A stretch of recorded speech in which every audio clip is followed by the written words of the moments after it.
TV조선 취재 기자들이 전하는 뉴스의 중심, 보도본부 한라인, 저는 신효섭입니다. 오늘의 핫 키워드부터 알아보겠습니다. 네, 첫 번째 키워드는 발인 마치고 출국입니다. 윤석열 대통령이 붙인 고 윤기준 교수의 발인이 오늘 오전 엄수됐습니다. 장례 절차를 마친 윤 대통령은 오후에 캠프 데이비드 한미일 정상회의를 위해 출국해 1박 4일의 강행군 일정을 소화합니다. 두 번째 키워드는 유세 같은 출두입니다. 이재명 민주당 대표가 백현동 의혹 피의자로 오늘 오전 서울중앙지검에 출석했습니다. 이 대표는 미리 마련된 연설대에 올라 마이크를 잡고 지지자 수백 명 앞에서 없는 죄를 조작하는 국가폭력이라며 정권을 맹비난했습니다. 다음 키워드 자중질환입니다. 혁신안을 논의한 어제 민주당 의원총회에서 당 분열만 가중시킬 뿐이라는 비명계와 혁신이 방향대로 가야 한다는 친명계가 충돌했습니다. 특히 비명계 서른 의원은 이재명 대표도 그만두고 최고위원도 다 사퇴하라고 주장했습니다. 네 번째 키워드 마지막 기회입니다. 코인 논란으로 제명될 위기에 놓인 김남국 의원이 오늘 오전 국회 윤리위 소위에 출석해 자신의 입장을 소명했습니다. 윤리위는 늦어도 다음 달 초에는 전체 회의를 열고 김 의원 제명 수위를 결정할 계획입니다. 다음 키워드는 배 못한다입니다. 친윤 핵심 실세로 꼽히는 국민의힘 이철규 사무총장이 배를 침몰시키려는 승객은 승선할 수 없다고 말해 당 내부가 술렁이고 있습니다. 지도부와 다른 목소리를 낼 경우 총선 공천에서 불이익을 받을 수 있다는 경고로 해석됩니다. 마지막 키워드 4만 원 수박입니다. 요즘 수박 한 통 가격이 4만 원이 넘을 정도로 과일값이 폭등하고 있습니다. 올 여름 쏟아진 기록적인 폭우에 태풍, 폭염까지 겹치면서 생산량이 줄었기 때문으로 분석됩니다. 첫 번째 이슈로 가보겠습니다. 영상부터 확인하겠습니다.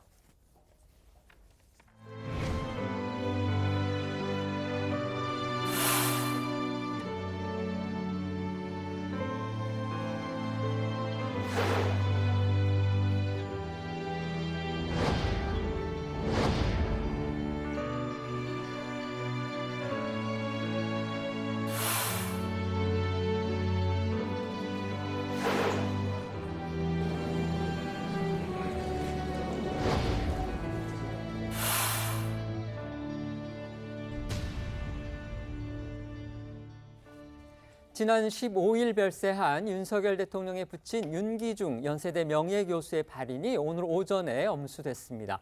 윤 대통령은 3일장 절차를 모두 마무리하고 오후에는요 한미일 정상회의 참석을 위해서 출국하는데요. 먼저 오늘 오전 장례식 상황부터 살펴보죠. 네, 오늘 오전 윤기중 교수 발인에는요 윤 대통령과 김건희 여사를 비롯해 일가 친척들, 대통령실 참모진들까지 함께했고요. 정치권에서는 국민의힘 김기현 대표와 윤재옥 원내대표 등 여당의 지도부 4명도 참석을 했습니다. 고인을 제1의 멘토라고 불렀던 윤 대통령은 발인식이 진행되는 동안 슬픔을 감추지 못했던 것으로 전해졌고요. 침통한 표정의 윤 대통령이 발인이 끝난 뒤에 운구차 쪽으로 이동하는 모습이 언론에 포착되기도 했습니다. 발인이 끝나고 운구 차량은 고인이 재직했던 연세대 상경대 건물 주위를 한 바퀴 돌아서 장지로 이동했고요. 장지는 경기도의 한 공원의 묘역인 것으로 전해졌습니다. 윤 대통령 어제도요 오전에는 용산 집무실에 출근해서 한미일 정상회의 준비를 했고요. 오후에 빈소를 지켰다고 합니다. 네, 부친상으로 경조사 휴가를 낸 윤 대통령은 장례 둘째 날이었던 어제 오전에는 한미일 정상회의를 준비한 것으로 전해졌고요. 오후 2시 30분쯤 빈소에 도착해 가족들과 입관식에 참석한 뒤 빈소를 지켰는데요. 고인을 추모하는 각계 인사들의 발길도 이어졌습니다. 재계에서는 이재용 삼성전자 회장과 정의선 현대차그룹 회장 등이 어제 저녁 비공개로 조문했고요. 정계에서도 이준석 전 국민의힘 대표와 김종인 전 비상대책위원장, 김부겸 전 총리가 장례식장을 찾아 윤 대통령을 위로했습니다. 빈소에서 조문한 인사들의 옷깃에 초록색 스티커가 붙어있는 점도 눈길을 끌었는데요. 경호처에서 허가된 조문객에게만 붙여준 것이라고 합니다. 조문객 가운데에서는 이 가수 노사연 씨와 언니 노사봉 씨가 포함돼서 눈길을 끌었는데요. 윤 대통령이나 윤 교수와의 개인적 인연은 밝혀지진 않았지만 다만 이 노사봉 씨가 지난 대선 과정에서 윤 후보 지지를 선언하고 또 유세 현장에 모습을 드러낸 적은 있었습니다. 그리고 지난 4월 이 노 씨 자매의 이모인 원로 가수 현미 씨가 별세를 했을 때 윤 대통령이 빈소에 조화를 보내기도 했습니다. 전직 대통령 가족들도 빈소를 찾았는데요. 노소영, 노지연 남매와 김현철, 김홍업 씨를 비롯해서 전두환 전 대통령의 부인 이순자 씨 그리고 아들 전재국 씨도 직접 조문했습니다. 어제 빈소 모습 영상으로 보시겠습니다.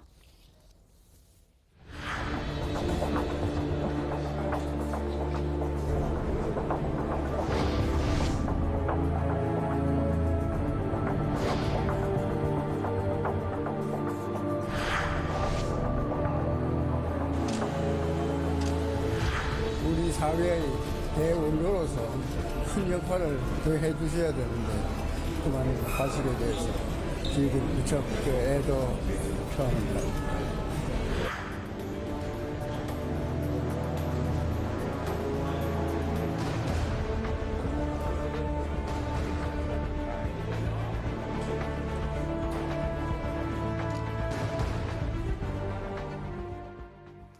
박근혜 전 대통령은 윤석열 대통령과 전화 통화를 갖고서 위로의 뜻을 전했다고 합니다. 당초 박근혜 대통령은 이 빈소를 직접 찾을 계획이었던 것으로 알려졌는데요. 하지만 컨디션 난조 때문에 조문이 어려워지자 윤 대통령에게 전화를 건 것으로 알려졌습니다. 대통령실 관계자에 따르면 박 전 대통령은 윤 대통령과의 통화에서 이런 상황을 설명하고 미안하다라고 얘기를 했다고 합니다.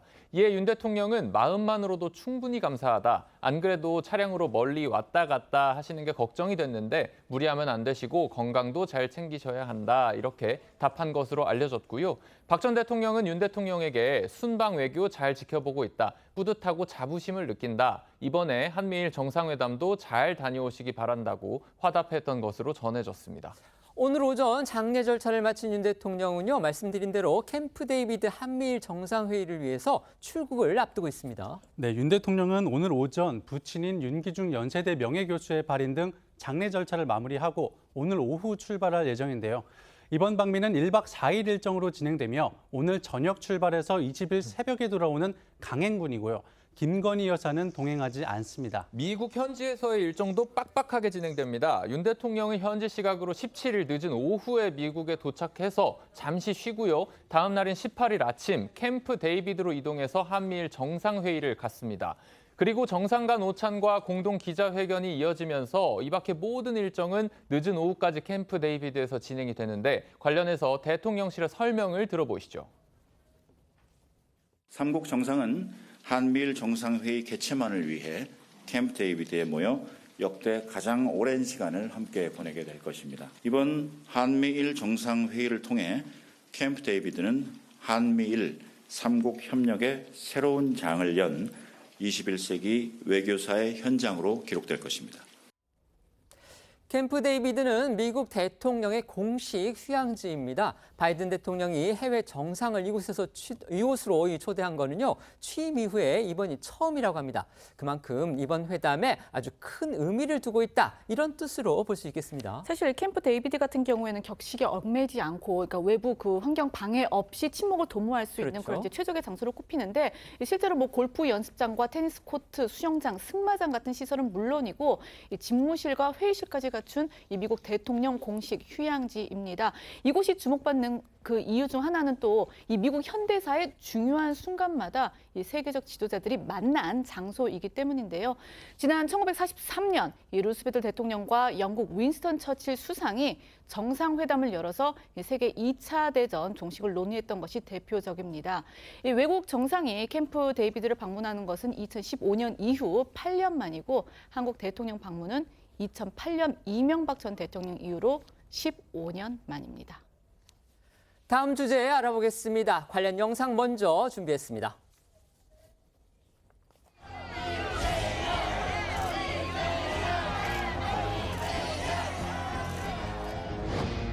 없는 죄를 조작해서 뒤집어 씌우고 자신들의 치부를 가리겠다는 정치검찰의 조작수사 아니겠습니까?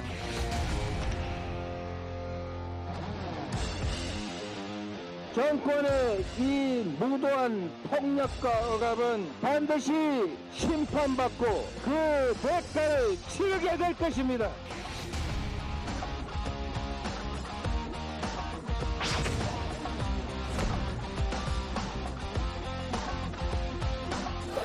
질문 하나만 받아듣고 가시죠. 오늘 조사도 서면으로 가능하세요?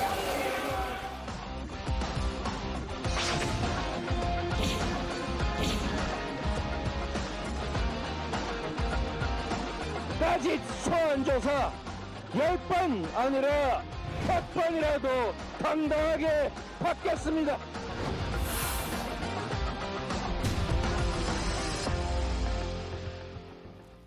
이제 또 한 번의 사법 처리 운명에 놓인 이재명 민주당 대표 소식인데요. 이 대표 예고했던 대로 오늘 오전 10시 40분쯤에 서울중앙지검 청사에 들어갔습니다. 출석하기 전에 작심한 듯이 미리 마련한 연설대에 올라서 마이크까지 잡고 12분 넘게 수백 명 지지자 앞에서 준비한 입장문을 발표했습니다.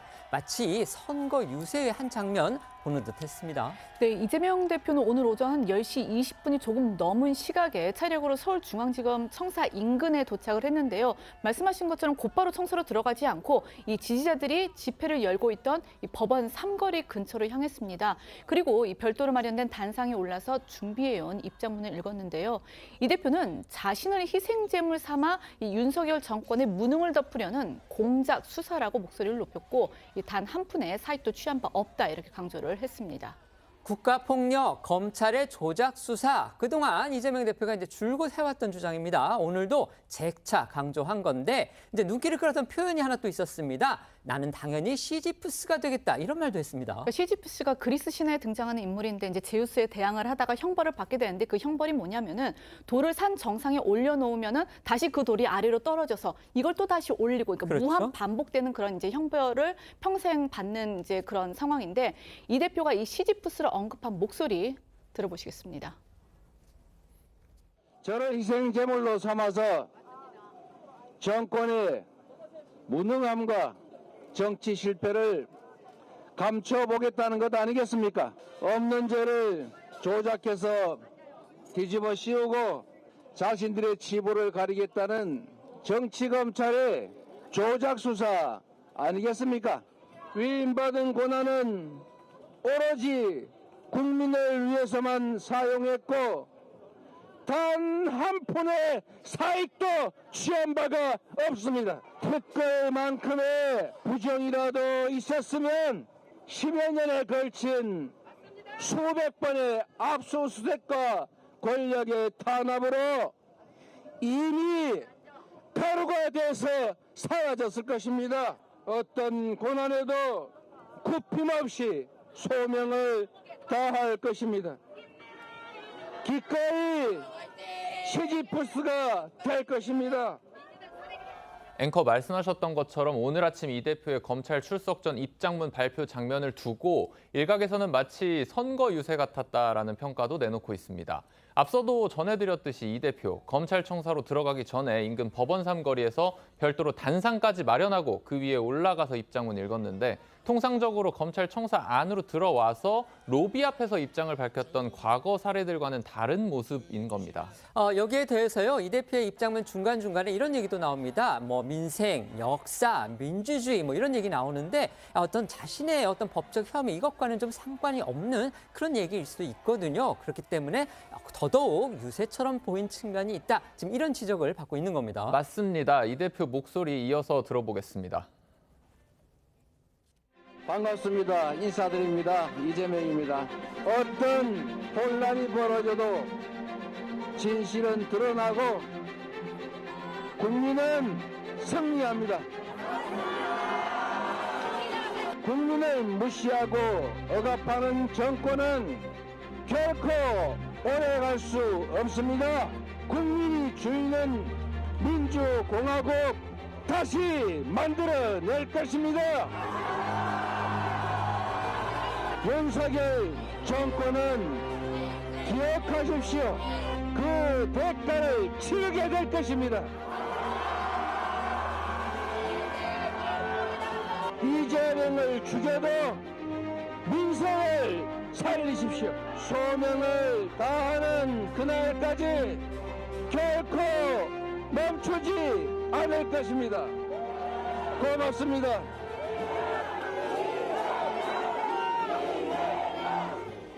네, 이재명 대표 이후 다시 차량에 탑승해 검찰청사 안으로 들어갔고요.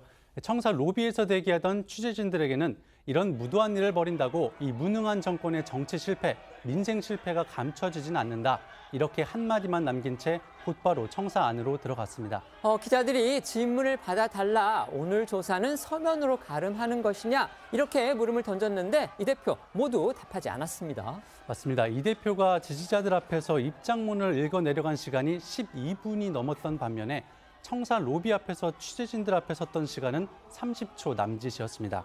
어제 저희도 전해드렸었는데요. 이 대표 개인 SNS에요. 어제 이제 오늘 검찰 출석 시간이 적힌 그 포스터 형식의 사진이 올라왔습니다. 이걸 두고서 일각에서는 지지층한테 소집령을 내린 것이다. 이런 말까지 나왔는데 실제로 오늘 검찰청사 앞 상당히 소란스러웠다고 하죠. 네, 저희도 이제 어제 전해드리긴 했는데 그 이 대표가 출석 하루 전에 어제 이제 그 본인의 사진, 그러니까 과거 검찰 포토라인에 섰던 자신의 뒷모습에다가 오늘 출석 일시와 이 당당히 맞서겠다 그런 문구가 적힌 포스터 형식의 사진을 올렸었는데 이후에 이경 민주당 상근 부대변인은요, 이 대표가 올린 사진을 공유하면서 함께 합시다라는 제목의 글을 올렸고요. 또 서울중앙지검 정문 앞으로 집결해서 이재명 대표와 함께 하자. 내일 검찰청사 정문 앞에서 뵙겠다라면서 이 결집을 호소하기도 했습니다. 실제로 오늘 이 대표가 검찰에 출석하기 1시간 전부터 검찰청 인근에 지지자들 수백 명이 민주당을 대표하는 파란색 티셔츠를 입거나 파란색 플래카드를 손에 들고 집결했습니다.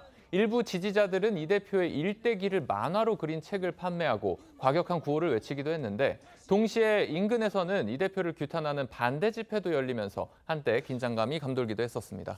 그런데 이제 이 대표가 어제 기자들과 만나서 또 얘기를 했는데요. 왜 검찰 출석 일시가 담긴 사진을 SNS에 올렸느냐 이렇게 기자가 물으니까 그랬나요? 이렇게 반문을 하면서 자신은 그런 게시물을 올린 것도 잘 몰랐다. 이런 그 반응을 또 보이기도 했죠. 그렇습니다. 어제 이 대표 목소리 들어보고 오늘 아침 검찰청사 앞의 상황까지 영상으로 보시겠습니다. 무슨 시간 장소를 올렸다는 거죠? 그 대표님 페이스북에 내일 출석하시는 거 뭐 10시 20분이라 뭐 정문에서 한다 포스터 하나 올리셨던데 페이스북에 그랬나요?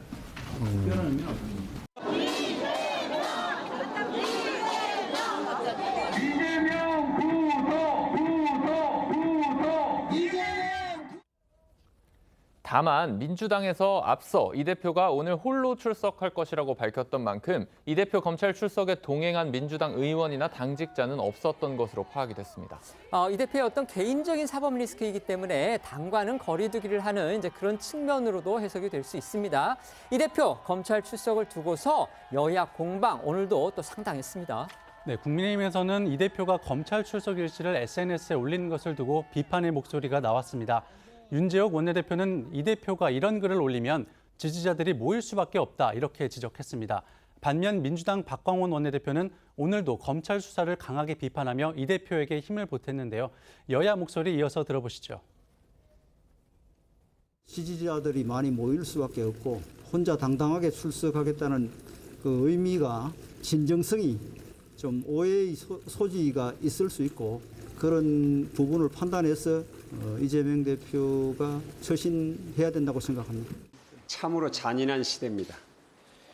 정권이 바뀐 뒤 제1야당 대표에 대한 수사를 집요하고 지리하게 끌고 가는 모습에서 국민은 수사가 아니라 정치를 봅니다. 이재명 대표의 저 입장문 발표 어떻게 들으셨습니까? 글쎄, 거기에서 여러 가지 이제 뭐 민생 얘기도 나오고 뭐 이랬는데 오늘 사실은 검찰에 출두하는 이유가 백현동 의혹과 관련한 배임 혐의입니다. 네. 그렇기 때문에 이 배임 문제하고 뭐 이런 한푼 사익을 취한 바 없다 뭐 이런 해명하고는 맞지 않는 얘기죠. 네. 그런 점에서 본다면 너무 이재명 대표의 대응이 그냥 사실관계보다는 약간 정치적 대응에 불과했다. 전 그렇게 본다면 결국 지지층 결집을 위한 행동 외에 뭐 다른 건 아니다 이렇게 봅니다. 네, 저는 개인적으로 조금 뭐 이런 표현이 어떨지 모르겠는데 지나치게 조금 그 뭐라 그럴까 좀 너무나 긴장돼 있는 듯이 보이고 조금 그랬는데 그런 분위기는 못 느끼셨습니까? 어떻게 본다면 좀 비장한 그런 표정들도 보이기는 했는데요. 그것은 당연히 야당 대표로서 4번째 검찰 소환 조사를 받는 입장이기 때문에 당연히 이 현 상황에 대해서 굉장히 엄중하고 비장한 마음이 들었을 것 같습니다.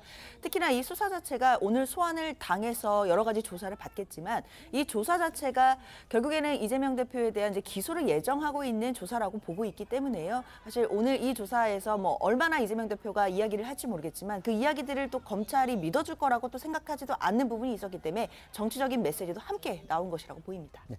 이제 관심은 오늘 검찰 조사에서 검찰은 어떤 칼을 또 이재명 대표는 어떤 방패를 꺼내들지 그 부분에 쏠리고 있습니다. 이게 이제 보통 거물급 피해자의 경우에는 이제 검찰 측에서 약간 예우를 해준다는 그렇죠. 차원에서 차담 자리 같은 것도 갖잖아요. 근데 이제 이재명 대표는 그것도 하지 않고 곧바로 조사에 돌입한 것으로 알려졌습니다. 앞서 대장동 의혹 등으로 검찰에 소환됐을 때도 이 대표는 그 검찰 수뇌부하고의 그 차를 마시는 시간 이거 거절을 했던 그런 적이 있습니다. 그만큼 검찰하고 이 대표 양측 신경전도 이제 고조되고 있는데 검찰은요 250쪽에 달하는 질문지를 준비한 것으로 그렇게 알려졌습니다. 네, 이 백현동 의혹을 조사 중인 검찰은 당연히 제1야당 대표이자 그리고 사실상 관련 비리의 정점이라고 할 수 있는 이재명 대표를 소환하면서 이 만반의 준비를 한 것으로 알려졌고요. 이 말씀하신 대로 이 질문지만 250쪽 분량을 준비를 했고 이 밤늦게까지 고강도 마라톤 조사를 벌이겠다 이제 그런 방침인데요. 특히 로비스트로 알려진 김인섭 전 대표나 이 민간 시행업자 그리고 이 성남도시개발공사 유동규 전 본부장 등의 증언이 어느 정도 이렇게 확보된 상황에서 검찰이 이른바 이 스모킹건을 확실하게 제시할 수 있을지 그 부분도 주목이 되고 있습니다. 이재명 대표는 저희가 앞서도 전해드렸지만요. 이 검찰에 낼 진술서를 사전에 공개를 했습니다. 결국 그것에 근거를 해서 오늘도 이 혐의를 아주 구체적으로 반박을 하고 있을 텐데 실제 입을 열지는 또 미지수입니다. 네, 이 대표는 앞서 공개한 검찰 진술서 요약본에서 백현동 부지 용도 변경은 박근혜 대통령의 지시였고 국토부의 협박이 있었다 이렇게 주장을 하고 있습니다.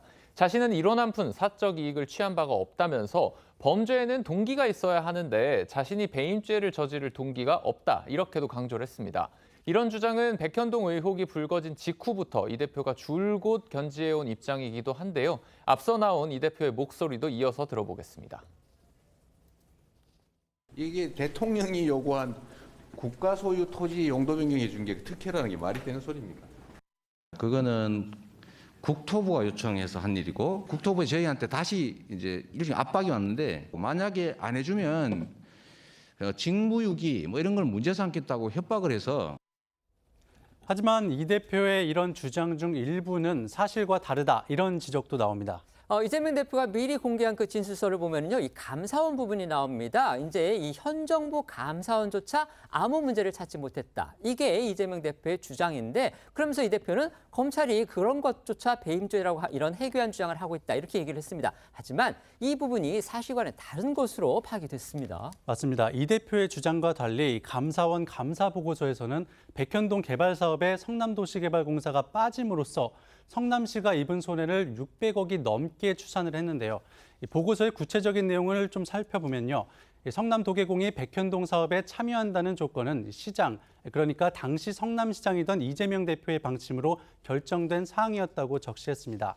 합리적인 이유 없이 참여를 배제해 분양이익의 최소 10%인 314억 원을 환수할 기회를 놓쳤다.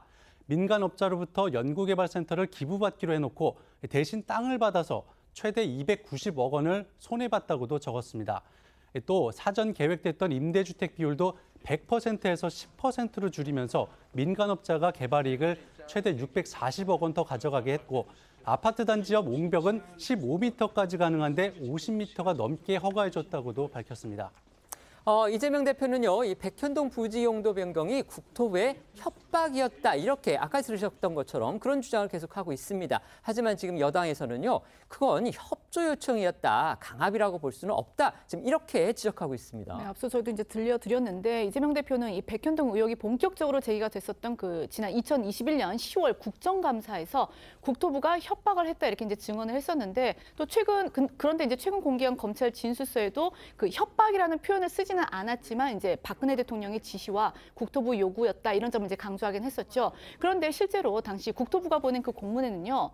적극 협조하여 주기 바란다 이렇게 적시가 되어 있습니다. 그러니까 협박의 어떤 그런 느낌은 아닌 거죠. 또 비슷한 공문을 받았던 28개 지자체 중 이 용도 변경을 한 번에 4단계나 상의한 곳 역시 성남시뿐이었는데 여기에 이 감사원 감사 과정에서 당시 성남시가 국토부로부터 이 용도 변경은 강제 사항이 아니다라는 것을 확인한 공문도 발견이 됐었습니다. 이를 두고 국토부와 성남시가 주고받은 공문을 입수해서 최초 공개했었던 이기인 국민의힘 경기도 의원은요. 데일리안과의 통화에서 국토부 공문은 매각 권고였지 압박을 받을 수준이 전혀 아니었다라고 비판을 했고 정부가 매각을 하라고 하니까 민간업자에게 유리하도록 용도 변경을 해서 측근들의 배를 불리게 할 심산이었다고 지적을 했고요. 이 대표가 이제는 공문 인식 장애를 주장하려 한다 이렇게까지 꼬집었습니다. 이 대표 대표가 앞선 고 김문기 전 처장을 모른다 이렇게 해서 지금 허위 발언 혐의를 받고 있는 재판에서 이 대표가 이런 얘기를 했죠. 나는 가끔 이제 사람을 잘 몰라봐서 안면 인식 장애가 있다 이런 얘기도 듣는다. 그렇게 얘기했던 부분을 이제 빗대서 저렇게 표현을 한 겁니다. 네, 또 국민의힘은 이 대표가 백현동 의혹에 박근혜 전 대통령 지시를 거론한 것 등을 지적하면서 오리발 전략이라고 목소리를 높였고요. 진술서를 사전 공개하면서 여론전을 펼치고 정작 검찰 조사에서는 묵비권을 행사하려고 한다 이렇게 꼬집었는데요. 들어보겠습니다. 이재명 대표가 검찰 소환을 앞두고 자신의 SNS와 메신저, 단체방 등에 검찰에 묻지마 기소 강행을 주장하는 진술서 요약본을 공개하며 사실상 묵비권 행사를 예고했습니다. 결백을 장담했던 이 대표의 모습은 찾아볼 수 없고 법의 판결조차 언론 플레이로 피해보려는 구차함과 꼼수만 남았습니다. 민주당에서는 검찰이 어차피 기소로 답을 정해놓은 상황에서 이 대표가 진술을 거부하는 것이 맞다고 본다. 이런 주장이 나왔는데요. 들어보겠습니다. 저는 마땅히 지난번처럼 진술 거부하는 것이 좋은 대응이다라고 생각을 좀 합니다. 왜냐하면 검찰이 이미 답을 정해져 있거든요. 기소해야 되겠다는 답을 정해놓고서 그렇다면 이재명 대표는 이제 법정에서 싸워야 되는 것인데 그런 방어적 차원에서 진술서를 사전에 공개를 한 것은 잘한 것이라고 보고 오늘 저는 마땅히 진술 거부하는 것이 그게 저는 맞다고 봅니다. 오늘 이 대표 조사와 직결되는 재판이 또 어제 열렸습니다. 바로 백현동 로비스트로 지목되고 있는 김인섭 전 대표의 재판이었습니다. 네, 어제 이 재판에서 백현동 개발 사업을 맡았던 민간 시행업자 A씨가 증인으로 출석을 했는데 A씨는 이렇게 주장을 했습니다. 그러니까 이 김인석 전 대표의 청탁으로 백현동 부지의 주거용지와 이 연구개발용지 비율이 자신이 원하는 대로 5대5에서 6대4로 바뀌었다 이렇게 이제 주장을 했습니다. 특히 이 용지 비율을 갖다가 논의를 하던 중에 김 전 대표가 그러니까 그 A씨가 그 김인섭 씨가 장모상을 당했는데 여기서 그 김 전 대표가 당시 성남시장이던 이재명 대표를 만나서 이 용지 비율에 대해 청탁을 했다는 취지로 증언을 했습니다. 하지만 김인섭 전 대표는요, 이 같은 증언에 대해서 반발을 했다고 합니다. 그러니까 자신과 이재명 대표의 그 친분을 두고서, 그러니까 김인섭 전 대표하고 이재명 대표의 친분을 두고서 김인섭 전 대표 또 민간업자 A씨 이 두 사람이 공방을 벌인 겁니다. 그러니까 김 전 대표는 이 대표가 장모상에 온 적도 없고 그런 이야기를 한 적도 없다 이렇게 목소리를 높였다는 겁니다. 이에 민간업자 A씨는 내가 자다가 꿈속에서 들었겠냐라며 재반박했다고 하고요. 백현동 개발 당시에 성남도시개발공사가 배제된 배경에도 김인섭 전 대표의 영향력이 있었다고 진술했다고 합니다. 김인섭 전 대표는요, 과거에도 줄곧 이재명 대표와 친하지 않다. 성남시장 선거 당시에 이 대표 캠프에서 일한 건 맞는데 2010년 이후에는 사이가 멀어졌다라고 주장을 해왔고 이 대표 역시 김 전 대표는 연락도 잘 안 되는 사람이다라면서 관계를 부인해왔습니다. 김인섭 전 대표의 과거 목소리도 들어보겠습니다. 나하고 정진상이하고 친하지도 않는데 110 몇 차례나 통화를 했겠어요? 솔직히 이재명하고 나하고 별로 안 친해요. 나는 친해 있는 거 저는 몰라서 2010년도부터는 거의 배제된 상태인데. 혐의 인정하십니까? 정진상 씨랑 친분 아직 부인하세요? 통화랑 연애는 왜 하셨습니까? 오늘 검찰 조사가 이제 끝나면요, 이제 검찰이 이 대표에 대해서 구속영장을 과연 청구할지 또 청구를 한다면 또 시점은 언제가 될지 여기에 관심이 쏠리고 있습니다. 네, 검찰은 백현동 의혹과 함께 이 쌍방울 대북 송금 의혹도 묶어서 이 대표에 대해 구속영장을 청구할 방침으로 알려지고 있는데요. 다만 대북 송금 핵심 인물인 이화영 전 부지사의 재판이 공전을 거듭하고 있는 것이 변수로 남아 있습니다. 국회 회기 기간에 영장을 청구해서 체포한 표결이 이루어질지 이 부분도 관심입니다. 여기에 대해 민주당은 체포한 표결이 현실화될 경우 당내 계파 갈등이나 방탄 비판이 불가피할 것이라는 우려를 하고 있습니다. 때문에 검찰을 향해 비회기 기간에 영장을 청구하라 이렇게 촉구하고 있습니다. 또 이재명 대표 역시 오늘 검찰 출석 전 발표한 입장문에서 당당히 영장 실질 심사에 임하겠다며 비회기 때 청구하라고 검찰을 압박했습니다. 들어보겠습니다. 구속영장을 청구한다면 제발로 출석해서 심사받겠습니다. 저를 보호하기 위한 국회는 따로 열리지 않을 것입니다. 검찰은 정치가 아니라 수사를 해야 합니다.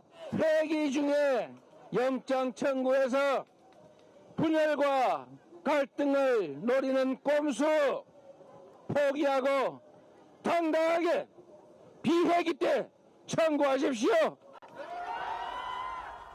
이 쌍방울 대북 선거 관련해서 오늘 주목할 만한 인터뷰도 나왔는데 바로 이 이재명 대표 측근으로 꼽히는 박찬대 의원의 라디오 인터뷰입니다. 박찬대 의원 경우는요, 앞서 이제 저희 TV조선에서 이화영 전 부지사의 측근을 박 의원이 만났고 또 이 전 부지사의 그 부인과도 통화를 했다. 이렇게 저희가 지금 전했던 바로 그 인물입니다. 네, 맞습니다. 그때 이제 당시에 박 의원은 그 이 전 부지사의 측근에 대한 별도의 언급 없이 이 전 부지사를 만난 적 없다 이제 이렇게 해명을 그렇죠. 했었고요. 또 이 전 부지사 아내와의 통화 의혹에 대해서도 별다른 입장을 밝히지 않았는데 오늘 한 라디오 인터뷰에서 이 전 부지사의 아내와 통화를 한 것은 맞다. 하지만 내가 건 것이 아니고 이 전 부지사의 측근과 만난 자리에서 바꿔줘서 통화를 한 것이다 이렇게 주장을 했거든요. 이 전 부지사 측에서 회유를 했다는 의혹도 사실이 아니다 또 이렇게 강조를 했습니다. 들어보시겠습니다. 부인에게 전화했다라고 하는 것은 오보입니다. 통화한 적은 있는데 제가 뭐 적극적으로 전화를 드렸다든가 그분한테 전화를 받았다든가 하는 그런 것은 아니고요. 예. 이화영 전 부지사의 지기와 만난 것은 사실인데요. 저랑 대화하다 말고 전화가 오니까 받으셨던 것 같은데 갑자기 저를 바꿔주시더라고요. 그래서 받아보니까 상대방이 누군지 모르고 받았는데 이화영 전 부지사의 부인이셨어요. 부인께서 전화를 주셔가지고 저번에 폭로한 대로 검찰에 심각한 인권 침해 사실 등에 대해서 언급을 했었어요. 그래서 어떻게 지내시냐. 우연히 바꿔진 전화 통화를 통해 가지고 해유와 압박이 있을 수는 없는 거고요. 자, 들으신 대로 박찬대 의원은요, 자신이 직접 전화를 건 게 아니라면서 앞서 나온 저희 TV조선 관련 보도가 사실상 오보라고 주장하기도 했었습니다. 하지만 당시 저희 보도를 살펴보면 박 의원이 이 전 부지사의 아내와 통화를 한 것으로 파악된다는 내용이었던 것이었거든요. 그러니까 박 의원이 전화를 걸었다는 취지의 내용은 담겨 있지 않습니다.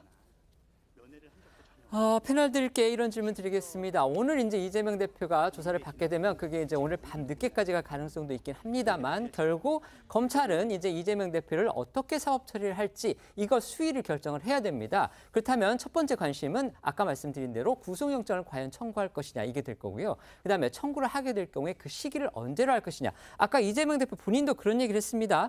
영장 청구로 분열과 갈등을 노리는 정치 꼼수 포기하고 당당히 비회기 때 청구하라. 지금 이렇게 얘기를 한 겁니다. 그렇다면 이번 8월 임시국회 아니면은 8월 임시국회를 중단시키고 비회기 중에 자진 출석 아니면 회기 중단을 할 수 없는 정기국회 때의 체포영장 청구 이 세 가지의 시나리오가 또 가능한 겁니다. 이 두 가지 질문에 대해서 패널들 의견 한번 여쭤보겠습니다. 먼저 말씀해 주시죠. 글쎄 오늘 이재명 대표를 조사하고 나서 뭐 검찰이 꼼수를 부려서 영장 청구 시기를 조절할 수 있는 건 저는 아니라고 봅니다. 일단 영장 청구를 할 걸로 보십니다. 저는 영장 청구는 할 거로 보는데 그 시기를 조절할 수 있는 상황이 아닌 것이 왜 그러냐면 사실은 이게 쌍방울 대북 송금 문제하고 백현동 배임 의혹을 지금 묶어서 청구를 할지 분리해서 청구를 할지 아직 결정을 안 했다고 하거든요. 네. 일반적으로는 묶어서 청구한다는 관측이 굉장히 유력합니다. 그렇게 되면 오는 22일에 이화영 전 부지사의 재판이 있어요. 맞습니다. 그 재판에서 이화영 전 부지사가 아마도 본인이 검찰에서 진술했던 그 이재명 당시 경기도지사의 방북 비용을 쌍방울 측이 대납했다는 이 부분에 대해서 아마 증거 동의를 할 가능성이 있어요. 그런 진술을 했다는 걸. 그렇죠. 했다는 것을. 그러면 이제 법정에서 증거로 채택이 되잖아요.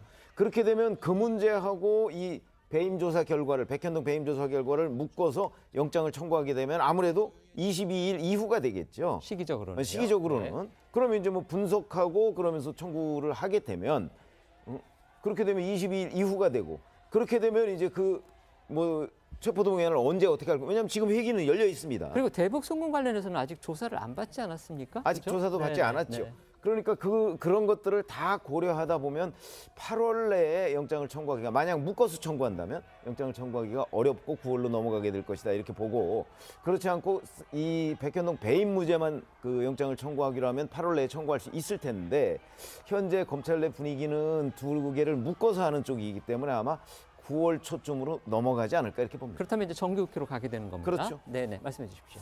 저도 시기에 대한 예측은 비슷한데요. 사실 최 의원님 말씀 주신 것처럼 지금 법조계에서도 바라보는 시각이 이 쌍방울건과 백현동 건을 묶어서 영장 청구를 할 것이라는 예상들이 좀 대부분의 대다수의 의견입니다. 그도 그럴 것이 사실 백현동 특혜 의혹만 가지고 영장 청구를 했다가 혹시라도 기각이 되게 된다면 검찰 입장에서는 굉장히 큰 부담을 안을 수밖에 없습니다. 당연히 검찰 입장에서는 이번에는 불체포 특권을 이재명 대표가 내려놓고 실제로 영장 심사를 받을 가능성이 굉장히 높아졌기 때문에요. 구속영장을 한번 청구해보고 국회에서 더 이상 국회 문턱을 넘지 못할 거라는 예상을 할 수가 없습니다. 그럼 실제로 청구를 해서 심사를 받고 기각이 되었던 인용이 되었던 결정이 받게 될 텐데요. 그렇기 때문에 검찰 입장에서도 좀 더 부담을 줄이기 위해서라도 쌍방울건과 묶어서 청구할 것으로 예상이 됩니다. 그러면 결국 22일 이후 이화영 전 부지사에 대한 재판 이후에 이재명 대표를 쌍방울건과 관련해서 한 차례 더 소환한 이후에 영장을 청구하지 않을까라는 예상이 더 높은 것 같습니다. 네, 어쨌든 두 분 모두 검찰이 영장은 청구할 것이다. 이 부분은 다 지금 기정사실화하고 있는 그런 입장인 듯 싶습니다. 오늘 오전에 검찰의 움직임이 또 심상치가 않았습니다. 이재명 대표가 검찰에 출석하기 전에 이 대선 당시에요. 이 대표의 그 선대위 관계자들 또 송영길 전 대표의 비서에 대한 압수수색에 나선 겁니다. 네, 이재명 대표가 검찰 출석을 1시간여 앞둔 시간이었습니다. 검찰에서는 2건의 압수수색 소식이 들려왔는데요. 서울중앙지검 반부패 수사 3부에서는 이 대표의 최측근 김용전 민주연구원 부원장의 정치자금법 위반 사건 재판에서 불거진 위증 의혹과 관련해서 이 대표의 전 선거대책위원회 관계자들에 대한 압수수색 소식이, 그리고 반부패 수사 2부에서는 민주당 전당대회 돈봉투 살포 의혹과 관련해서 송영길 전 대표의 전직 비서의 주거지를 압수수색 중이라는 소식이 전해졌습니다.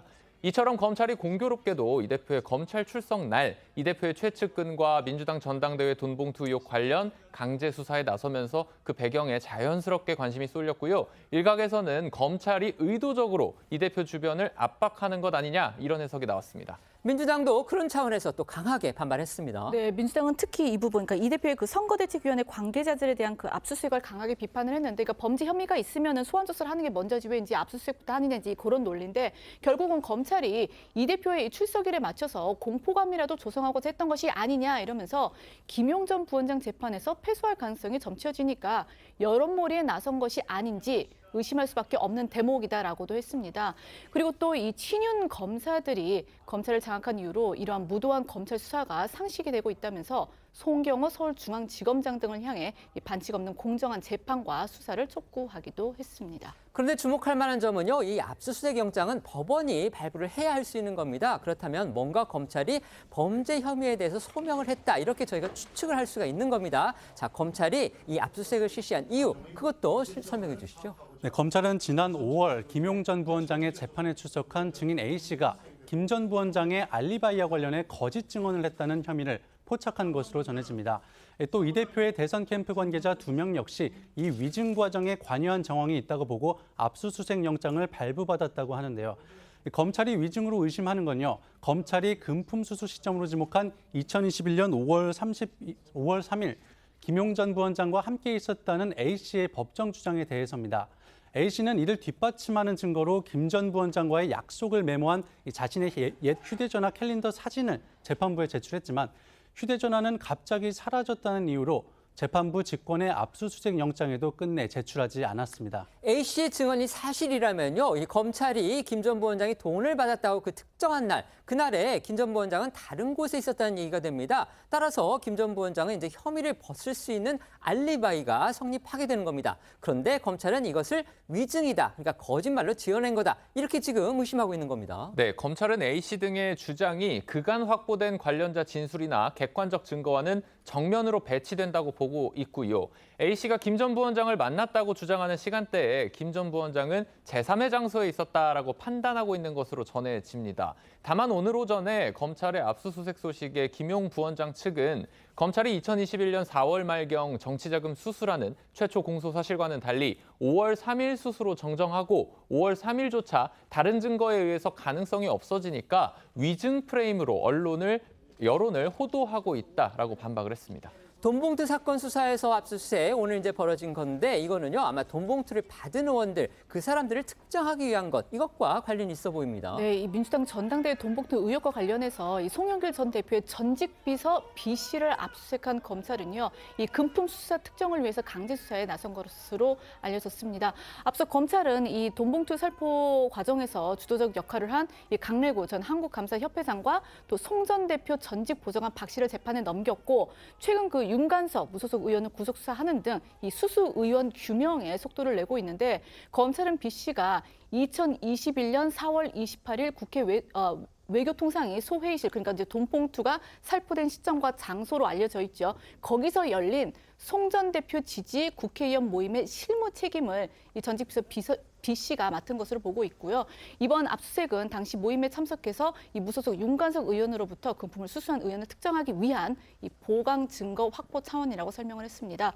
검찰은 이 돈봉투 조성과 전달 경위 수사가 마무리되는 대로 이 최종 수혜자로 지목이 되는 이 송 전 대표를 피의자 신분으로 불러서 조사할 방침입니다.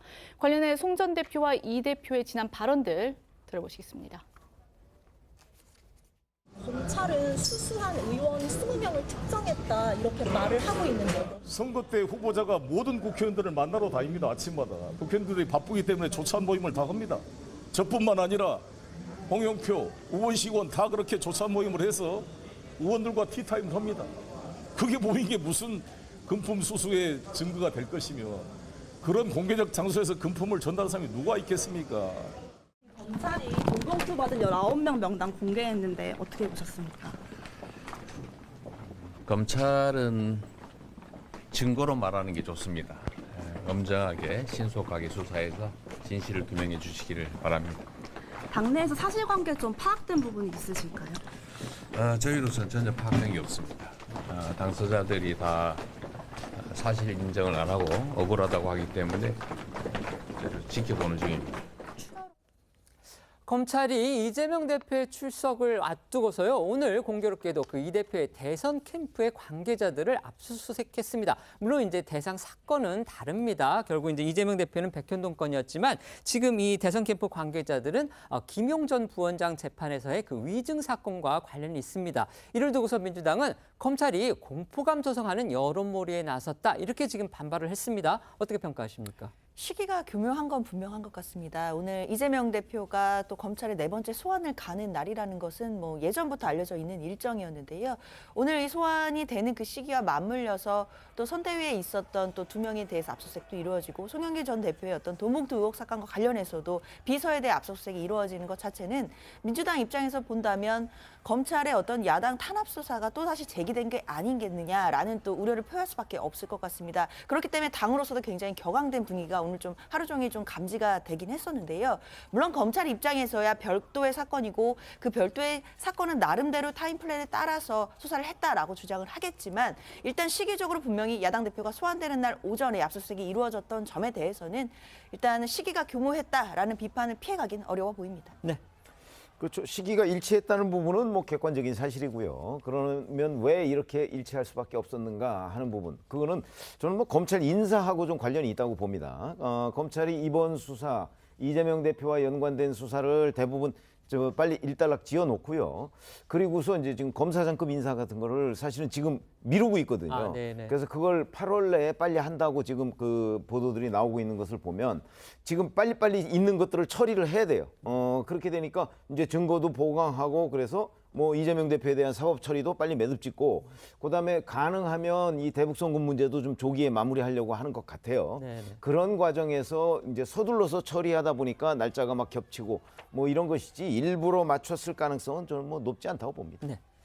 민주당에 예고된 또 다른 악재가 있습니다. 이른바 혁신안을 둘러싼 갈등인데요. 어제 열린 정책의원총회에서 친명계하고 비명계가 정면으로 충돌했습니다. 네, 이 혁신안 내용이 이거죠. 그러니까 전당대회 대의원 투표 배제 그리고 공천시 이 현역 의원 하위 평가자 감점 확대 이걸 이제 골자로 한 이 민주당 혁신의 혁신안. 그러니까 이 제안을 바라보는 개파간 시각이 완전히 이제 엇갈리는 상황에서 어제 국회에서 열린 이 민주당 의원총회에서는요. 이 같은 당내 분열상을 여과 없이 드러냈다고 하는데요. 이 당초 당 지도부는 의총이 이 정책 등 현안 논의를 위한 자리인 만큼 이 혁신의 안건은 의제로 올리지 않는다 이런 방침이었지만 이게 이제 자유 발언이 시작되자마자 비명계를 중심으로 혁신위를 비판하고 또 혁신안에 반대하는 목소리가 이어졌습니다. 이소영 원내대변인 목소리 듣고 오시겠습니다. 어떤 결론을 내거나 뭔가 의결을 하거나 이제 그런 자리는 아니었고, 혁신위가 제안한 내용 중 쟁점이 되고 있는 당내 당무와 관련된 이제 몇 가지 사안이 지금 당장 이러한 윤석열 정부의 실정과 무능을 지적하고 그에 대해서 싸우고 투쟁하는 것에 비해서는 시급한 문제라고 보기는 어렵다. 그러니까 이 원내대변인이 전한 그 요지만 그 생각을 해보면 결국 현 상황에서 대의원제 개편을 시급하게 추진해야 할 그 필요가 있느냐, 지금 이거군요. 네, 또 그 속내를 조금 더 들여다보면은 지난 대선을 전후해서 이 대표를 지지하는 당원들의 비중이 늘어난 만큼 비명계로서는 상대적으로 당원 투표 비중이 늘어나는 이 혁신안을 반대할 수밖에 없는 입장일 겁니다. 실제로 비명계는 어제 의총에서 내년 총선을 앞두고 이재명 대표의 강성 지지층인 이른바 개혁의 딸에게만 휘둘리는 당을 만들 것이냐라며 목소리를 높였다는데요. 친문제인 성향인 홍영표 의원은요, 대의원제 폐지는 결국 특정 인물을 당대표로 만들어주기 위한 것이라면서 사실상 이재명 대표를 직격했다고 하고, 또 친이낙연계인 윤영찬 의원도 총선을 앞두고 중도층을 끌어들일 방안을 고민해야 하는데 대의원제를 축소하는 게 맞느냐라고 물었습니다. 또 그동안 공개 발언을 자제했던 중립 성향의 의원들도 혁신위의 제안으로는 이 중도층의 확장이 어렵다는 그런 불만을 드러낸 것으로 전해졌습니다. 비명계는 또 이제 혁신안을 만든 그 김은경 혁신위의 신뢰도 그리고 권위 이 자체를 문제 삼기도 했다고 합니다. 네, 혁신위가 당의 분열을 야기하는 혁신안을 만들었다는 건데요. 또 김은경 위원장의 노인 폄하 발언 등으로 논란을 자초했다면서 정면으로 비판했습니다. 복수의 참석자에 따르면 홍영표 의원은 혁신위가 정당성을 상실한 만큼 혁신안은 우리가 논의할 일고의 가치가 없다며 당도 책임지고 사과해야 한다고 말했다고 하고요. 조홍천 의원도 기자들과 만나서 혁신이 하는 게 뭐판이다라면서 황급한 혁신안으로 분란만 일으켰는데 그걸로 논란을 벌이는 것 자체가 윤 대통령을 도와주는 것이라고 했다고 밝혔습니다. 심지어 일부 의원은 이재명 지도부 총사퇴까지 요구하고 나섰는데요. 이 비명계 5선 서른 의원은요, 당 지지율도 오르지 않고 윤 대통령과 제대로 싸우지도 못하니 당대표도 그만두고 최고위원도 다 사퇴해야 하는 것이 아닌가라면서 이 이재명 사퇴론을 들고 나왔습니다. 박용진 의원은 이 혁신위 인선이 어떤 과정으로 이루어졌는지 진상을 규명해야 한다면서 이 김은경 전 위원장을 선임한 이재명 대표의 책임을 묻고 나섰습니다. 비명계가 이렇게 이제 집단적인 반발 움직임을 보이니까 친명계 일각에서는 마치 짜고 나온 것 같다 이런 얘기까지 했다고 합니다. 자, 이재명 대표 본인이 보는 앞에서 퇴진론까지 나왔는데 어떤 반응 보였습니까? 자신을 향한 성토가 쏟아진 셈이 됐는데 이 대표는 이날 침묵을 지킨 것으로 전해졌습니다. 이 대표는 의총 후에 기자들과도 만났는데 의견들을 잘 모아 나가야 되겠다라고만 답했다고 하고요. 사퇴 요구에 대해서 어떻게 보느냐는 질문에는 아예 답을 안 했습니다. 이 대표 모습 보고 오겠습니다. 오늘 대의원제 관련해서 비명계 반발 심했다는데 혹시 혁신안 추진 좀 어떻게 되나요? 당이 원래 다양한 의견들이 본질이기 때문에 이제 의견들을 잘 모아 나가야 되겠죠. 혹시 비명계 의원님들 출사를 수 있는 고심하고 계실까요? 이번에 비명계에서 지도부를 굉장히 압박했다고 하는데 어떤 얘기들 나왔는지 좀 말씀 좀 부탁드리겠습니다. 친명계에서는요, 이 혁신안을 사수해야만 한다 이런 주장을 폈다고 합니다. 네, 특히 비명계에서 가장 적극적으로 맞선 사람은 정청래 최고위원이었습니다. 앞서 혁신안 사수는 곧 민주항쟁이다라고까지 했던 정 최고위원은요, 어제 의총이 끝난 뒤 기자들과 만나 혁신위 구성은 박광온 원내대표 당선 이후 첫 쇄신 의총에서 의원들이 요구한 것인데 이 혁신안이 불리하다고 반대하면 어떡하냐 이렇게 비판했습니다. 이처럼 혁신안을 방어하고 있는 정 최고위원을 겨냥해서 당 일각에서는 혹시 대표직이 거리되면 다음 대표 자리를 노리고 그러는 것 아니냐 이런 의심도 하고 있다고 합니다. 관련해서 한 라디오에 나온 김정민 의원은 그건 민주당이 완전히 망하게 하는 길이다라고 본다고 말했습니다. 두 사람 목소리 각각 듣고 오겠습니다. 김은경 혁신위 안의 전면 수용을 촉구합니다. 대통령 직선제가 고 박종철 열사 고문치사 사건에서 촉발되었듯이 민주당 당원 직선제, 민주당의 8월 민주항쟁은 이미 시작되었습니다. 의원들에게 불리한 혁신안을 냈다고 하여 의원들이 반대를 하면 어떡하냐라고 제가 얘기했어요. 정청래 대표를 만들기 용 이 대의원제 무력화다 이런 얘기가 나오잖아요. 그러니까 그런 얘기들이 나오는데 예. 저는 그렇게 만약에 그게 사실이면 진짜 엄청난 일이죠. 그거는 그건 민주당 완전히 망하게 하는 길이라고 보고요. 네. 저는 그래서 이런 얘기들이 나온다는 것 자체가 민주당이 지금 위기로 가는 겁니다. 김종민 의원 이제 비명계에 목소리를 냈다 이렇게 봐야 되겠습니다. 의원총회에서 저처럼 이제 난리가 났던 날에요. 공교롭게도요 이낙연 전 대표가 또 민주당 혁신에 대해서 쓴소리를 해서 주목받았습니다. 이 이낙연 전 대표는요 어제부터 2박 3일 일정으로 이 광주 전남을 찾았는데 이 광주시의회에서 기자들과 만나서 이 민주당 혁신 방향에 대해 속에 담고 있던 이야기들을 털어놨습니다. 그런데 그 기조가 하나같이 이 이재명 대표 체제에 대한 비판적 주장이어서 이 전 대표가 이제 그러니까 본격적으로 좀 본심을 드러내는 거 아니냐 이제 그런 해석까지 나왔는데, 그러니까 예를 들어서 이 전 대표가 어저께 이런 이야기를 했습니다. 그러니까 지난 6월 광주에 와서 이 민주당 혁신의 핵심은 도덕성 회복과 당내 민주주의 활성화라고 말씀을 드렸다.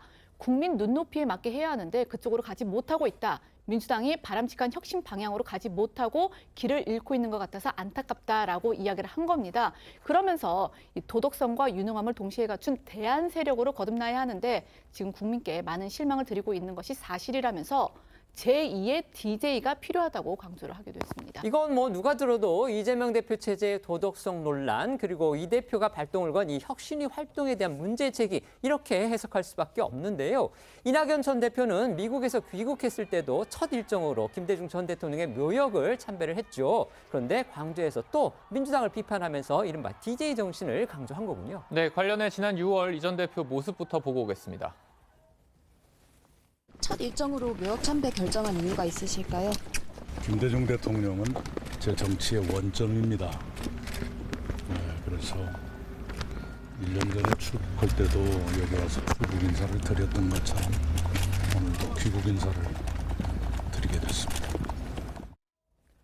민주당 혁신이 출범의 한 이유이기도 하죠. 바로 무소속 김남국 의원의 코인 의혹인데요. 이것과 관련해서 오늘 오전에 국회 윤리특위 소위 2차 회의가 열렸습니다. 김남국 의원이 여기에 직접 출석했습니다. 네, 오늘 오전 국회 윤리특별위원회가 제1소위원회의를 열고 거액의 가상자산 보유 의혹으로 민주당을 탈당한 김남국 의원에 대한 징계안 심사를 재개했습니다. 소위 심사는 지난 10일에 이어 두 번째고요. 앞선 첫 회의에선 김 의원이 코인 투자 중독이 아닌지 의심된다는 말이 나올 정도로 이 위원들 사이에 심상치 않은 기류가 전해지기도 했는데요. 지난달 김 의원에 대해 최고 징계 수위인 의원직 제명을 권고한 윤리심사자문위의 설명과 소위 1차 회의 이후 나온 이야기부터 다시 들어보겠습니다. 제명 의견으로 저희 결정을 받습니다. 그 가상자산과 관련돼서 제대로 된 소명이라든가 이런 것들과 관련해서 제대로 소명이 안 된 부분도 있고 전체적으로 저희가 봤을 때 좀 성실치 못한 부분도 있는 것 같고요. 규모와 횟수, 종류에 있어서 너무나 과도하게 많아서 이것은 뭐 투자 중독이 의심된다라는 그런 의견도 나올 정도로 상당히 과도했고요. 이것은 뭐 전문적인 어떤 사람이지 그냥 일반 상식이나 일반적으로 그냥 하는 그런 차원의 투자는 아니었다 이런 말씀을 드리고. 오늘 김 의원의 출석, 사실상 윤리특위 소위가 이제 마지막으로 김 의원한테 소명의 기회를 준 건데요. 김 의원 어떤 이야기를 했다고 합니까? 일단 반성과 억울함을 동시에 호소한 것으로 전해졌는데요. 그러니까 당초 김 의원의 그 소명 시간이 30분 정도로 예정이 됐는데 이제 네. 김 의원 발언이 길어지면서 이게 약 1시간 정도 이어졌습니다. 이 소명을 마치고 나온 이제 김 의원은요. 의원들 질문에 성실히 답을 했고 또 추가 자료도 모두 제출을 했다면서 윤리특위가 객관적이고 공정한 기준에 따라서 합당한 판단을 할 것이다라고 말을 했습니다. 김 의원의 목소리 들어보시겠습니다. 윤리자문위에서 질의하신 내용을 중심으로 해서 성실하게 답변을 드렸습니다. 추가 자료 좀 어떤 것들 제출하셨어요? 추가 자료는 저희가 어제까지 제출을 이미 다 했고요. 예. 오늘 제명 좀 부당하다는 의견들도 좀 있는데 그런 의견에 대해서 좀 어떻게 생각하시는지. 제가 드릴 말씀은 아니고 아마 윤리특별위원회에서 공정하고 객관적인 기준에 따라서 합당한 판단을 해주실 거라고 생각을 합니다. 공직자 재산 등을 지나가버렸네. 회피하려고 했다는 그런 지적도 나왔는데 거기에 대해서는 어떻게 보셨어요? 저 현장 취재를 한 기자들에 따르면요, 이 김 의원의 코끝이 좀 빨개진 것처럼 보였다고 합니다. 그러니까 뭔가 굉장히 감정적으로 이게 격해져서 그 회의에서 소명을 하면서 혹시 울기라도 한 거 아니냐 이런 추측들이 나왔다고 하는데 저희가 사실 여부는 확인할 수 없습니다. 어쨌든 예고됐던 것처럼 아주 위원들의 강도 높은 추궁이 있었나 봅니다. 그렇습니다. 지난 1차 회의 이후에 소위는 김 의원을 직접 출석시켜서 소명을 들어보겠다면서도 김 의원이 참석한다면 강도 높은 추궁을 하겠다고 예고했었습니다.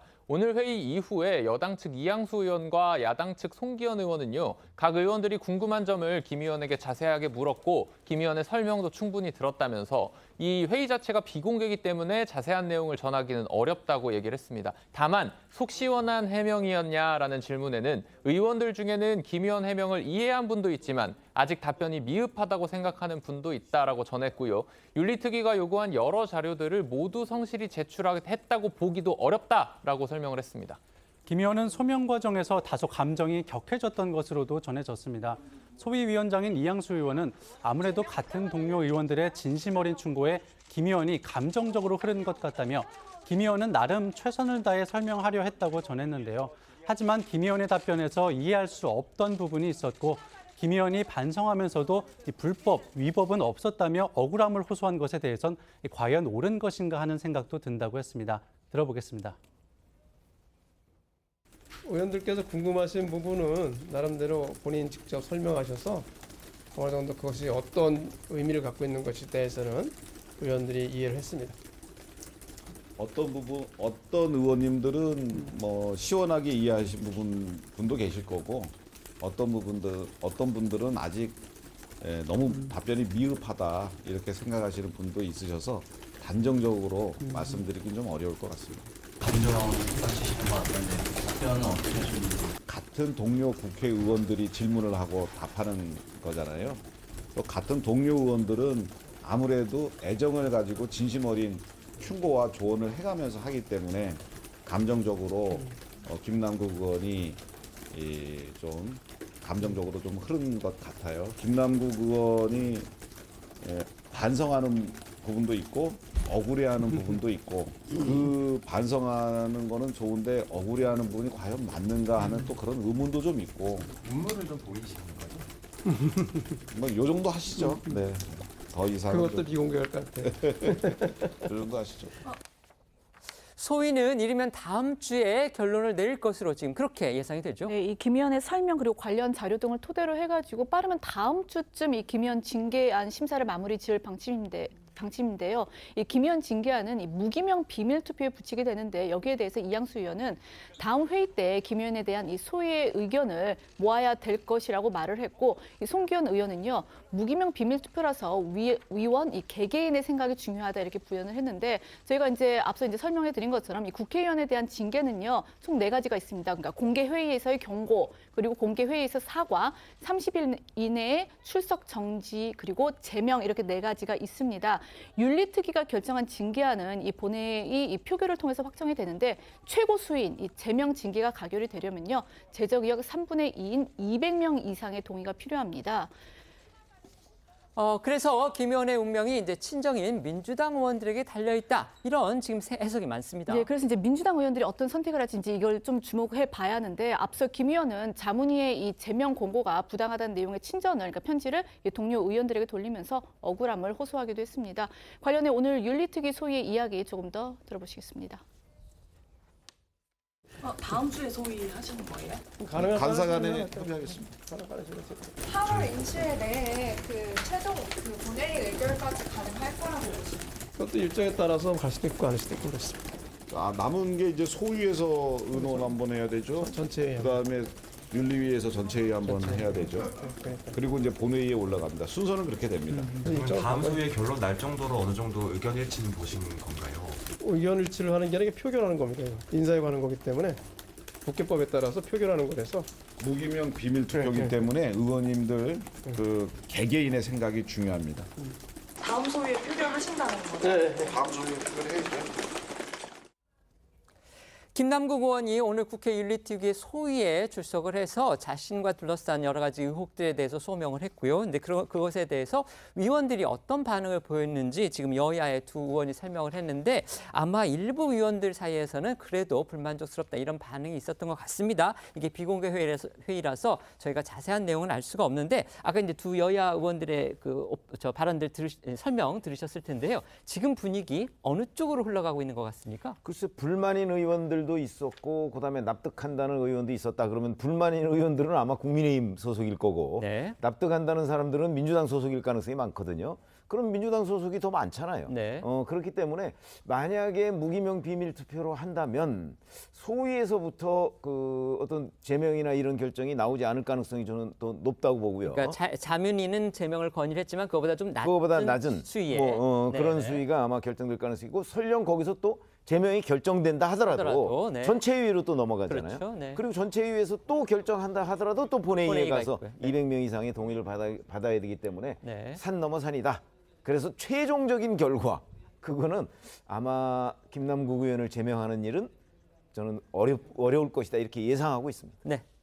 사실 김남국 의원의 코인 의혹과 관련해서 여러 갈래의 의혹들이 있었는데요. 그중에 뭐 상임위 기간 동안에 상임위 도중에 코인 거래를 했다 이런 부분들은 본인도 뭐 사과를 했고 비난받아 마땅한 것 같습니다.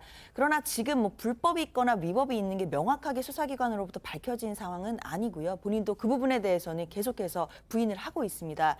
그렇다면 상임위 기간에 코인 거래를 한 것 또는 뭐 국회의원으로서의 뭐 품위 의무 유지를 위반한 것 이런 부분을 가지고 과연 제명까지 갈 사안인지에 대해서는 의원들이 개개인적으로 아마 판단이 있을 것으로 보이고요. 이게 무기명으로 붙여지는 투표이기 때문에 제명보다는 그것보다는 한 단계 낮은 수위에서 징계가 결정될 가능성도 높아 보입니다. 네.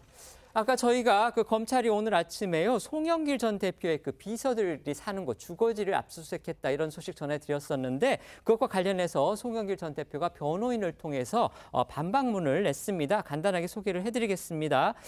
이 해당 비서 그러니까 압수수색을 당한 비서는 그 송 대표 지지 모임의 실무 책임자가 아니고요 전당대회 당시에 그 막내 비서였다고 합니다. 그렇기 때문에 이 검찰이 증거가 차고 넘친다면서 이렇게 막내 비서까지 압수수색을 한 건 참으로 치졸하고 비겁한 처사다. 이런 입장을 송영길 전 대표가 변호인을 통해서 밝혔습니다. 지금부터는 어쩌다 이런 일이 코너로 이어가겠습니다.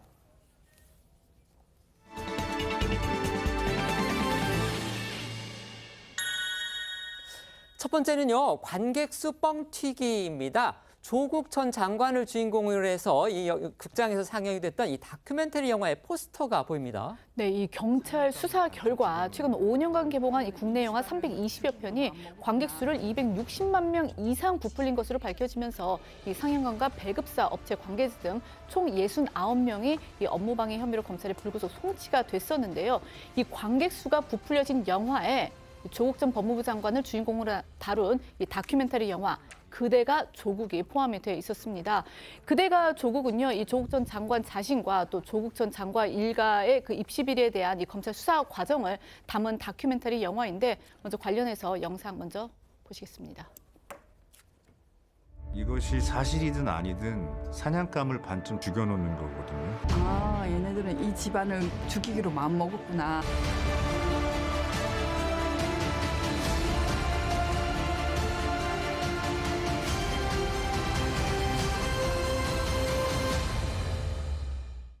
우리 사회에서 보수라고 하시는 분들, 윤석열 당선자를 찍은 분들이 많이 보았으면 좋겠습니다. 수사, 기소, 재판을 통해서 확인되었다고 하는 그 진실 외에 숨겨져 있었던, 더 나아가 왜곡되어 있었던 다른 그 진실, 그것들이 복구되고 그 속에서 온전한 진실이 만들어지지 않을까. 이 영화가 지난해 5월 개봉을 했거든요. 그런데 그 개봉 2주 만에 누적 관객 수 30만 명을 돌파를 했어요. 그러니까 당시 총 33만 명의 그 관객을 동원을 했는데 그의 그 소위 이제 독립 영화 중에서 상당한 그 흥행 기록을 세운 건데 그런데 자정부터 아침 8시까지 즉 심야와 새벽 시간에 상영된 577회 중에 199회, 그러니까 한 3분의 1 정도가 전석 매진되면서 이거 관객 수를 부풀린 것 아니냐 그런 이제 의혹이 제기가 됐었고 이번 그 경찰 수사를 통해서 실제 이 순위 조작이 있었다는 사실이 밝혀진 겁니다. 그러니까 상영관하고요, 이 영화를 배급한 그 배급사의 관계자가 흥행에 큰 영향을 주는 이제 박스오피스 순위, 그러니까 그 매표 순위겠죠. 그 순위를 높이기 위해서 이런 특정 시간대에 전석이 매진된 것처럼 이렇게 거짓으로 발권 정보를 입력한 사실, 이게 지금 드러난 겁니다. 네, 이 영화는요, 일반적인 투자 유치로 만들어진 영화가 아니고 팬덤과 잠정적인 관객으로부터 약 26억 원의 펀딩을 받아서 제작된 작품이었습니다. 또 당시 야권 의원들도 이 영화를 추천을 했었죠. 그렇기 때문에 이 영화의 특성상 후원의 일환으로 영화를 실제로 보지는 않고 예매만 하는 경우도 있기 때문에 검찰 조사 결과를 더 지켜보긴 해야 될 것 같습니다. 순위 조작 영화에는 그대가 조국 외에도 문재인 전 대통령이 출연한 문제입니다와 2021년 개봉한 비와 당신의 이야기, 또 작년에 개봉한 비상선언, 뜨거운 피, 이런 영화들이 포함됐던 것으로 전해졌습니다. 조국 전 장관이 출연한 그 다큐멘터리와 긴밀한 연관이 있는 인물이기도 하죠. 바로 조 전 장관의 딸 조민 씨. 이 조민 씨의 근황이 또 눈길을 끕니다. 네, 최근 의사 면허가 취소되고 검찰에 기소까지 된 조국 전 장관의 딸 조민 씨가 자신의 SNS에 유튜버로서 본격 전향을 암시한 글을 올려 화제인데요. 조민 씨는 어제 자신의 유튜브 채널과 함께할 편집자를 모집한다고 밝히며 구체적으로는 편집하는 영상 한 건당 지급하는 보수라든가 작업량과 작업 시간, 또 자격 요건 등을 올리기도 했습니다. 자격 요건에는 재밌는 부분 잘 캐치해서 살려주실 분, 제 유튜브를 자주 보시는 분을 선호한다고 밝혔고요. 정식 계약서도 작성한다며 포트폴리오를 지원받겠다고 명시했습니다. 조민 씨가 유튜브 개설후 지지자들의 전폭적인 지원을 받자 인플루언서로의 행보에 더 박차를 가하는 것으로 보입니다.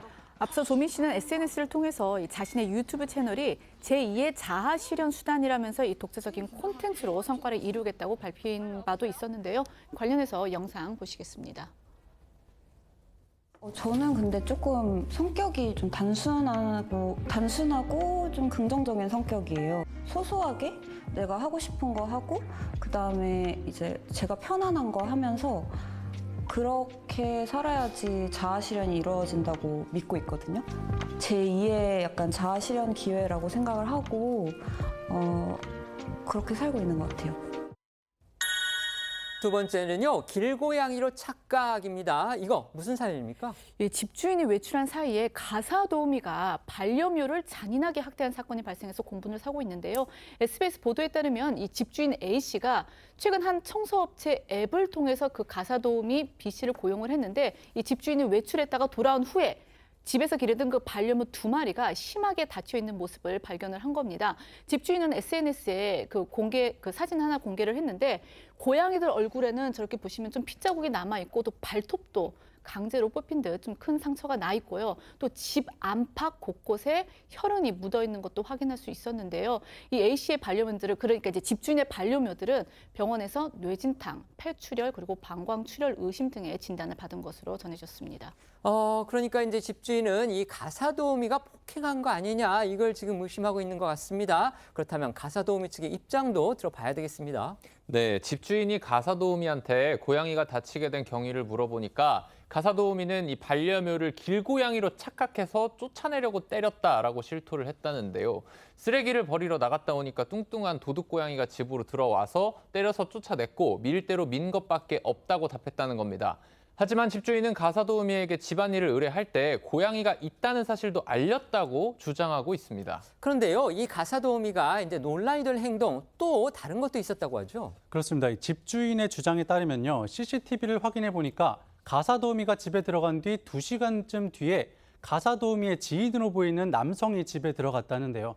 집주인이 전한 경찰 수사에 따르면 남자는 자신이 집에 도착했을 때 이미 고양이는 다친 상태였다고 진술했다고 합니다.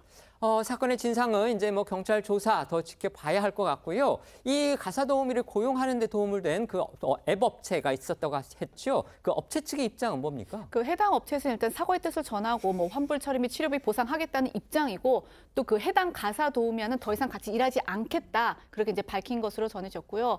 이 가사도우미 같은 경우에는 지금 동물 학대 혐의로 경찰 조사를 받고 있는 것으로도 알려졌습니다.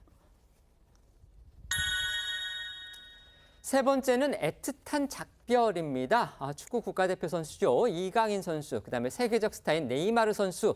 이 두 사람이 아쉽게 작별하게 됐죠. 네, 네이마르 선수가 떠났죠. 이 사우디아라비아의 알 힐랄로 이적한 네이마르가 이 파리 생제르맹을 떠나면서 이강인 선수와 작별하게 된 건데 관련해서 이강인 선수가 그 PSG에 입단했을 때 밝힌 소감 잠시 들어보시겠습니다.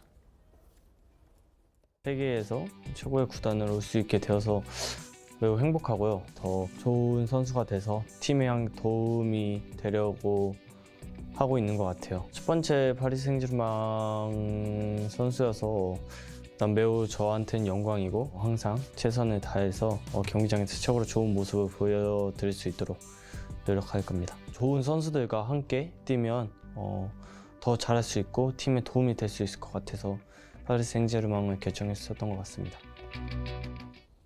네, 이강인 선수는 SNS에서 이 네이마르를 향해 짧은 시간이었지만 나에게는 특별했다. 정말 고맙고 앞으로 좋은 일만 가득하길 바란다. 이렇게 이제 진심 어린 메시지를 남겼고요. 그러니까 이제 네이마르도 이강인 선수의 메시지에 역시 짧은 시간이었지만 항상 가슴속에 남을 거다. 조만간 또 보자 아들. 뭐 이렇게 굉장히 좀 애틋한 작별 인사를 나누기도 했습니다. 그동안 축구 팬들 사이에서는요, 이 두 선수의 아주 깊은 우정, 화제가 되기도 했습니다. 네, 세계적 선수들끼리는 서로 이렇게 알아보는 것 같습니다. 지난해 카타르 월드컵 16강전 때요, 이 두 선수가 서로 유니폼을 주고받았거든요. 그 인연을 시작으로 지난달 초에 파리 생제르맹 동료가 됐을 때도 각별한 우정을 빠르게 쌓을 수가 있었던 것 같습니다. 네이마르가 이강인을 잘 챙겨주고 이강인은 스페인어를 또 유창하게 구사하니까 두 사람이 금세 친해지고 또 장난도 치는 격이 없는 모습이 자주 포착되기도 했었습니다.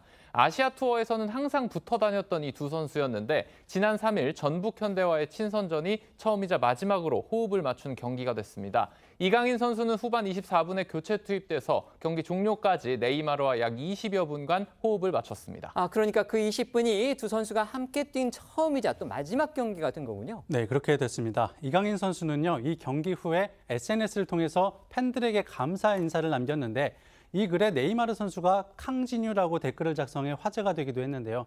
이 캉진유는 이강인 선수 이름에 캉에 작거나 귀여운 사람을 부르는 포르투갈어인 진유를 붙인 겁니다. 유럽과 브라질 언론들도 이강인과 네이마르의 아름다웠던 교류, 둘이 훈련과 경기에서 보여준 애정 가득한 영상들이 큰 관심을 받았다고 두 사람의 우정을 언급한 바 있는데요. 이 두 사람이 함께하는 모습을 당분간 볼 수 없다는 사실에 팬들도 아쉬움을 표하고 있습니다. 저희는 1분 뒤에 다시 돌아오겠습니다. 오늘 준비한 소식은 여기까지입니다. 저희는 내일 오후 1시에 더 핫한 소식으로 찾아뵙겠습니다. 시청해 주셔서 고맙습니다.